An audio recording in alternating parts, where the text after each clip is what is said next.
This is how you set up and operate a consumer camera. First, you're going to start off by taking off the mount.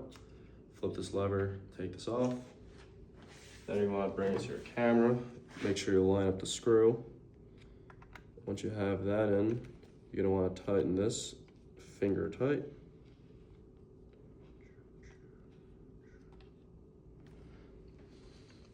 And you know with that, bring it back to the camera. Open up this lever again. Drop the camera in, make sure it's tightened. Now you could open up your screen. You could open up the window.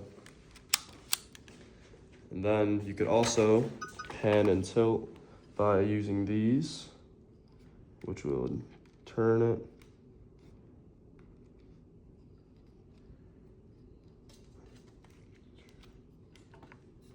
You do this, do left and right also.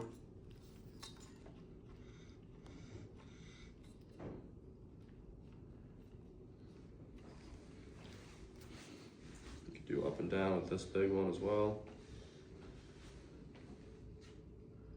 And that is how you operate a consumer camera.